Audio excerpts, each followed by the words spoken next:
Miss P on TV. Woo! Hey. What's up, everybody? It's your girl, Miss P. Hopefully you're doing fantastic. I am doing wonderful. But honey, I just got done watching this Wendy Williams movie, Lifetime movie and documentary, honey. Let me be honest, I'm drained. Child, that was a lot. That was a lot to consume. Oh, Lord. It kept my attention fully, but like I said, I'm drained because I'm a true empath, okay? What people feel, I feel, my emotions. I'm just like, oh, Lord.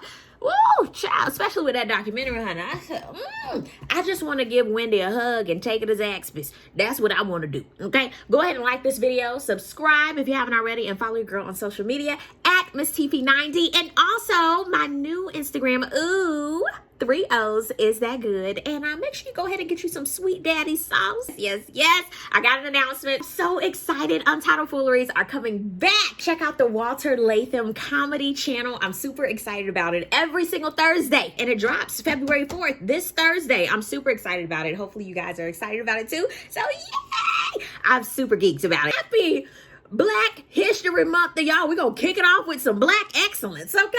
So I'm really excited. But yeah, back to this Lifetime movie, honey. So, Sierra Payton, honey, I believed it. She was Wendy, honey. That could be her daughter, child. I said, whoa, that is Wendy. She had the voice down. She got it. I was here for it. And then Morocco Amari. First of all, I enjoy him on P-Valley. I've watched some little interviews with him and Sierra, and I'm like, hey, Morocco, how you doing? Honey, he played Kevin well. I believed it. The actors and actresses, aside from Charlemagne and some of the others, at least they got the main characters kind of right, okay? And the wigs, honey, because that's Salt and Pepper.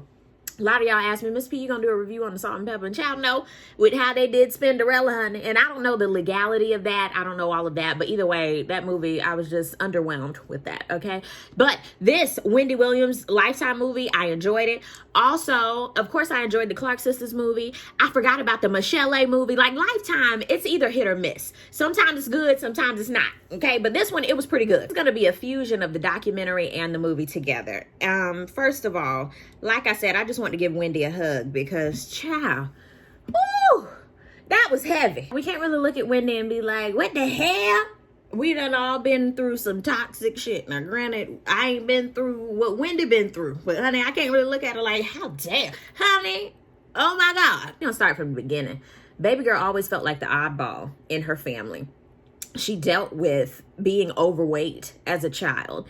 And just watching her parentals and her siblings in the documentary, and even hearing her, how she was saying, hey, I was on my first diet when I was in first grade of tuna fish and mustard. Like, that's what I was eating, and maybe some grapes here and there. I was like, what? And to hear, that's traumatic. And for just her to hear that from her father, her mother, you know, people growing up that, hey, you have a pretty face, but hey, if you just lost some weight, and, you know, she dealt with that, even dealing with bulimia as a kid, that's a lot to take in and to handle, and to always feel like, hey, we have to be the perfect looking family. We're supposed to be perfect. And it's like, ain't nobody perfect. Even her mom in her confessional was like, Wendy was overweight and she knew it. And I was like, oh, so I mean, imagine what she heard growing up. Like, that's just, fast forward years later, imagine what she heard growing up. A lot. And that led to, of course, her wanting to get lipo and just different things in the future, and always trying to nitpick here and there just to look perfect and be this perfect picture. And it's like, that ain't, no. She said that's how she stumbled into the tabloids, and of course, the radio, and how that kept her company, because all through her life, you know, she was really her own best friend because she felt alone a lot of the times. And I was like, damn, Gina. She wanted to make a mark on her own terms. So it's crazy how she went through various radio stations, and she just kept persevering, and she's just resilient. And something that I wanted to say about it was, even watching her story, she never stopped. And that is so inspiring, because it's like she was so determined even throughout all of the adversity in her life just to keep going and to make a mark for herself. Baby girl was spilling tea before it was called spilling tea. She was doing hot topics before anybody, okay? Some of the legendary interviews, well, the only one that really pops out in my head because I just always hear it, is the Whitney Houston interview. Like, she asked those questions at the time where people weren't asking Whitney Houston those type of shit. Even Diane Sawyer couldn't crack that. And artists always knew what they were getting into talking to Wendy Williams, even now on her show. And she even said it best, like, hey, if you don't talk to me, how you gonna promote what you got to promote? Because, hey, everybody be listening or either watching me. And she's always had that standard. And you gotta respect it at the end of the day, whether you like what she does or not. The rape scene with the artist during one of her first interviews, that was just a lot. I was like, what? And she always said, hey, he was a one-hit wonder. It doesn't even matter anymore. And I'm like, oh my God, to still hold that name with you for the rest of your life. And that even had to be a lot to even talk about it, because she was like, that was one of the first times I even talked about that. Like, I don't even want to talk about it. You can tell that still haunts people. It's just so unfortunate how you're still protecting who should have been protecting you, okay? Even though you didn't know the dude, even though he was like, hey, come with me or whatever. Like, as a man, like with a black woman, you should have had more regard. Like, it was just, it's too much. And even with her, she was like, I know a lot of y'all are saying, well, you should have left her, whatever. During that time, how? Where were you going to go? What were you going to do? Like, even now, in these days and times, like, there should be a lot more regard, but we just sweep it under the rug and keep it moving because we feel like nobody will believe us or nobody will care. Or if we, quote unquote, cry out, you're crying wolf. And it's unfortunate. Something else that was unfortunate was when she was with Eric B. running up bills and credit and shit and ain't doing shit. Absolutely not. I said, oh my God, she at least said his name. Okay. Ew. Wendy was also married before Kevin, and she said, child, that was just a rebound. Only 5 months worth, nothing to talk about. I love how she steered her movie. Even though it was kind of choppy, she was like, hold up, we're not talking about that. Let's keep it moving. That's just gonna be random. And that's something I can enjoy about her, because she knows what people are gonna watch, what people are not. Even in her life story, she was like, cut that shit out. Nobody want to hear that. I loved it. Oh, she was in love with the cocoa. Okay, the cocaine. 5 years off and on.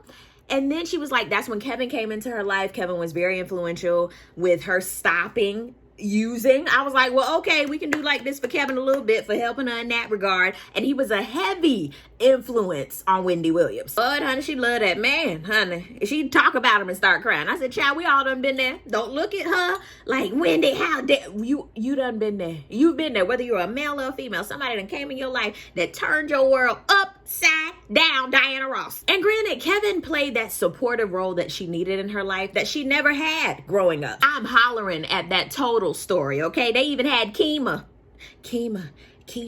and Pear. They even had Kima up in there doing her little confessional. And she basically said, child, Wendy had a lot of bark. She ain't had no bite, child. As soon as we were like, bitch, come on outside. She was like, no. And here come Kevin. She ain't about that life, child. I said, oh, well, that's what we needed to know. Whenever she went to Power 99 in Philly, they were not that excited to have her. And come to find out, they weren't even one of the top shows. And she carried them to #1. I think that's amazing how sometimes when people aren't necessarily excited to have you is when you up the ante. And she's always done that, which I thought was very impressive, because a lot of times somebody don't like us, we be like, well, fuck y'all then, I ain't gotta do this shit. She was like, oh hell no, you will like me and you will respect me. Where's the money? All right. Oh, she also dropped this during that time. She wanted to get married, but Kevin did not. He was like, that's not for me. I ain't never seen no successful marriage. Honey, when people tell you what they will and will not do, or what they haven't seen, or what they know that they're going to do, you gotta believe them, honey. So then she got pregnant.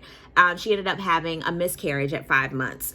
And then it happened again. I said, oh my God, that was really sad. I mean, and it was hard to watch, because it was like, damn, and you keep trying, of course, because that's what you want. And then, of course, here comes Kevin, like, okay, I feel like if we get married, then God will bless us with a baby. And then they try again, and she did have the baby. I'm just going to do a little sidebar to health, because, you know, health is wealth. But we have to stay in charge of our health, especially in the Black community. Wendy had went to so many doctors, okay, trying to have her baby and figure out what's going on. And she finally had a doctor to tell her, hey, hey, girl, you got Graves' disease. And also, your cervix wall is a little weak. So that's why you can't carry all the way. And she's sitting here like, oh my God, I thought it was because of this, and this. Keep asking questions, okay? And half the time when you're diagnosed with something, you need to fully figure out your body. Also, research was going on, and you got to stay on top of this stuff. Like, it's amazing, like, how we just glaze over health, especially in the entertainment world and in the Black community. We just glaze over things and go, it'll be all right. Or, I ain't really got that. Or you don't really know your family's history. A lot of times, so many things that we have or we're dealing with lay dormant in our bodies, and stress can trigger so many things. And we just have to stay on top of it. It's really, really important. Now, the horrible part is, by this time, the radio station, all her fans and stuff know that she's already had these 2 miscarriages. And the radio station don't even want her to sit at home on the radio. She didn't even have to be on camera at this time. All they had to do was set up the mic and shit. They were like, really? How insensitive can people be? But I'm trying to tell y'all, in the business world, people don't give not no damn. They want to see where the money reside, 2 months after her giving birth, she catches Kevin on the phone with this bank teller he was messing around with. Talking about, I can send you some money in a few. Sir, are you serious? And then when she confronts him, he basically talking about, oh my God, this was hard on me too. We hadn't had sex in a year. She was like, I was on bed rest. I couldn't move. He was like, this was hard on me too. And plus, this was a lot with the miscarriages and shit. And it was like, okay, this was when you should have been like, oh hell no, we won't go. But at the same time, she's sitting here like, you know what? I've never been a mom before. I come from 2-parent household. I need him here, okay?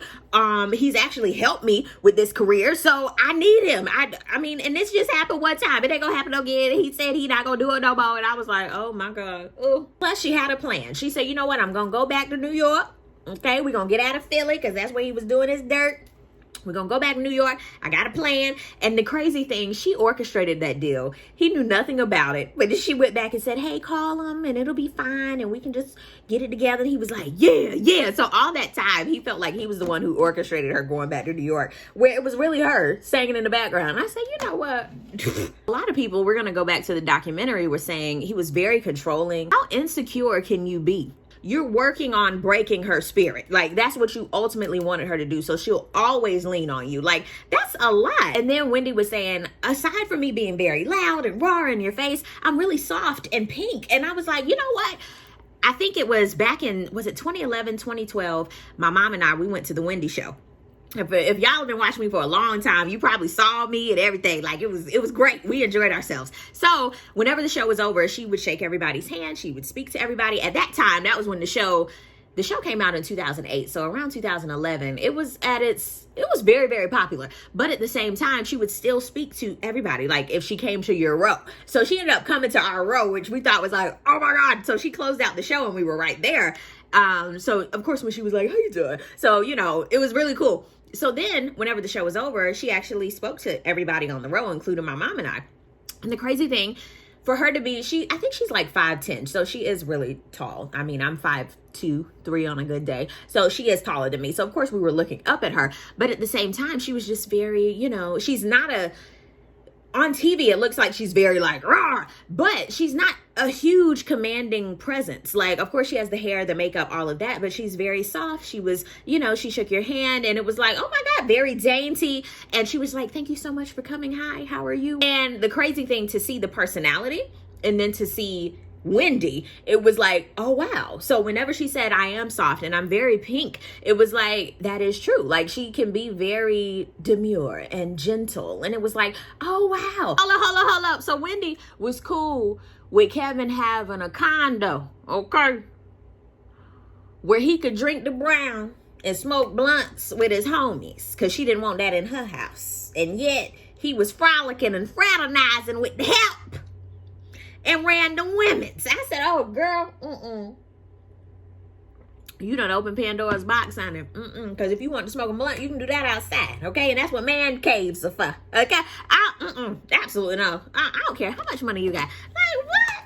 I don't. She was talking about, Kevin, he never beat me. No. And I was like, are you sure? Like, granted, I'm not going to argue with her. I didn't know her life. I don't know her life like that. But I was like, Everyone around her could see the pain that was going on with her, but every day she was being the ultimate professional. And it was like, to see a lot of the staff and her executive producers and stuff talk in their confessionals, you could tell that they had seen a lot of the shit firsthand. And it was like, damn it, Gina. She hired a private investigator at the height of the show, okay, because she knew Kevin was up to some fuck shit, but she ain't had time to really look on her own. It was all downhill from there. She said that Charlamagne actually introduced the mistress to Kevin, but then she was like, and really it wasn't Charlamagne's fault, it was Kevin. He was the one that wanted the boing boing. And I was like, that's the truth. 22 years of marriage, 10 years of an affair. I said, God knows. What? This was the icing on the cake. This was the caviar on the cracker, is when she said they had a house together. And then 9 miles down the road, him and the mistress had a house together, honey, with lawnmowers and shit in the garage. I said, what in the...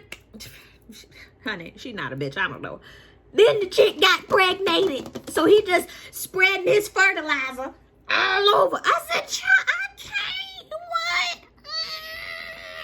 What? Just moving right along. When she passed out on TV, y'all remember the Halloween episode? Kevin comes down to rescue her, and she's thinking, oh my God, we can move on from this, and everybody makes mistakes. And he was like, babe, you gotta show him, go back out there and show him what you're working with. She was like, yes, I can. I was like, this is not the clubs. Sometimes resiliency it burns out, because that ain't that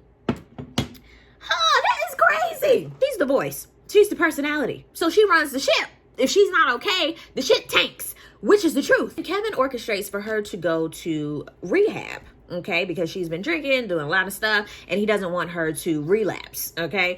But at the same time, you done isolated baby girl from everybody. She ain't got no phone. She can't do shit. I said, oh, okay, is this prison? I'm very confused. Control. While she was in the sober living facility, both of her parents had strokes. I said, this is crazy. It was just a lot. I was like, oh my God. Mom passed recently, and then this stuff that was happening with her and her family earlier this month, in January. I said, oh my God, this is a lot. When they reached out to Kevin and asked, hey, do you want to say anything during this documentary? He was basically saying all of the allegations are either false or inaccurate. I said, first of all, is it inaccurate that she was laying on the beach? Is it inaccurate the baby girl was pregnated? Was it inaccurate? All of that shit is inaccurate? Like, so what were you doing? I'm a little confused. But okay. She continued on to season 11, Kevin Free.